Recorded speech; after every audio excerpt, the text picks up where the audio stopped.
10 দিন ধরে তাকে খুঁজে পাচ্ছিল না পুলিশ, অথচ তার গোপন ডেরায় পৌঁছে সাক্ষাৎকার নিয়ে এসেছিল সংবাদ মাধ্যম।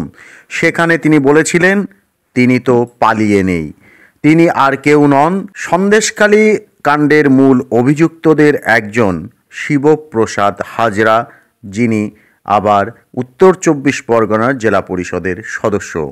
আমরা কিভাবে উন্নয়ন করে থাকি সেগুলো মানুষ জানে। বিরোধীদের কাজ হচ্ছে অপপ্রচার করা। তারা তো কখনো কাজ করে না মানুষের জন্য, তারা এইসব কথাগুলো বলবে, কিন্তু আমরা জানি মানুষের কাজ করতে হয়। গণধর্ষণের অভিযোগ দায়েরের কয়েক ঘন্টার মধ্যে সন্দেশখালী 2 নম্বর ব্লকের তৃণমূল কংগ্রেসের ব্লক সভাপতি শিবু হাজরাকে গ্রেপ্তার করল পুলিশ। শেখ শাহজাহানের ডেরা বলে পরিচিত নেজার থানা এলাকা থেকে শনিবার বিকেলে শিবুকে গ্রেপ্তার করেছে তদন্তকারীরা। তার গ্রেপ্তারের দাবিতে শুক্রবার পোস্টার পড়েছিল সন্দেশখালীতে।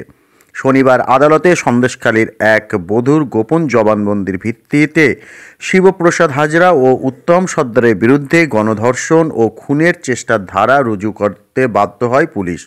এরপর বসিরহাটের পুলিশ সুপার সাংবাদিক বৈঠক করে বলেন, কাউকে ছাড়া হবে না। একই কথা বলেন ডিজি রাজীব কুমার। এর ঘণ্টাখানেকের মধ্যে সাংবাদিক বৈঠক করে একই কথা বলেন রাজ্য পুলিশের ডিআইজি রাজীব কুমারও। তার সাংবাদিক বৈঠক শেষ হওয়ার কয়েক মিনিটের মধ্যে জানা যায় গ্রেপ্তার হয়েছেন শিবু হাজরা।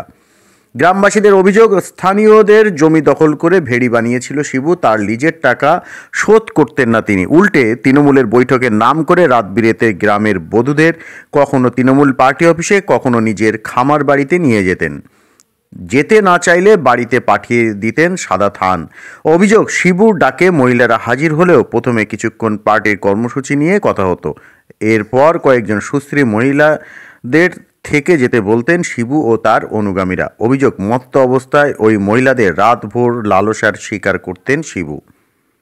সেই শিবুকেই গ্রেপ্তার করতে বাধ্য হলো পুলিশ এবং এই ঘটনার পর বাইরে রইল শেখ শাহজাহান। তবে উত্তম সর্দার ও শিবপ্রসাদ হাজরার গ্রেপ্তারের পর যথেষ্ট আতঙ্কে পড়েছেন শেখ শাহজাহান ও তার অনুগামীরা।